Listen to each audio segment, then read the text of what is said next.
National conference के सदस्य फारूक अब्दुल्ला ने कहा है कि आर्टिकल 370 को लेकर वो फिर से सुप्रीम कोर्ट जाएंगे और 370 को फिर बहाल करेंगे। वहीं फारूक ने कहा है कि चीन से बातचीत हो सकती है तो फिर पाकिस्तान से क्यों नहीं हो सकती है।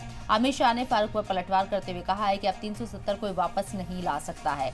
वाज़ेह है कि जम्मू कश्मीर में असेंबली इलेक्शन 10 सालों बाद हो रहे हैं। 2019 में आर्टिकल 370 और 35 से एक को मनसूख कर दिया गया था। उसके बाद पहली मरतबा ये असेंबली इलेक्शन हो रहे हैं 2014 के बाद। और वहां की रीजनल पार्टियां, जम्मू कश्मीर की रीजनल पार्टियां, चाहे एनसी हो या पीडीपी हो या दीगर छोटी जमातें हो, 370 वापसी की लगातार मांग कर रही हैं और दावा भी कर रही हैं। वहीं दूसरी तरफ अमित शाह ने वाज़ेह कर दिया है कि 370 किसी भी सूरत में बहाल नहीं हो सकती है। मैं आपको बताऊं, जिससे 370 को निकाला है उसी सुप्रीम कोर्ट ने 2 जजमेंट्स दी हैं जो कहा ये परमानेंट है। इसी सुप्रीम कोर्ट ने नहीं किया। हम फिर से सुप्रीम कोर्ट जाएंगे और कानूनन इसको वापस लाएंगे। फारूक अब्दुल्ला कहते हैं हम धारा 370 वापस लाएंगे।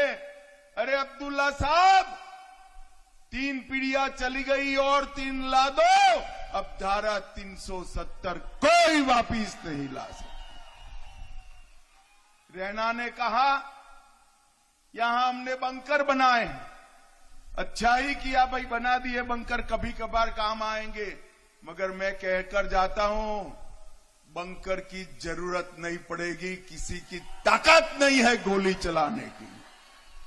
और अगर गलती से भी वहां से गोली आई तो गोली का जवाब गोले से दिया जाएगा, गोले से दिया जाएगा। भाइयों बहनों, ये कहते हैं पाकिस्तान के साथ वार्ता करो। फारूक साहब, राहुल बाबा, हम पाकिस्तान से वार्ता नहीं करेंगे।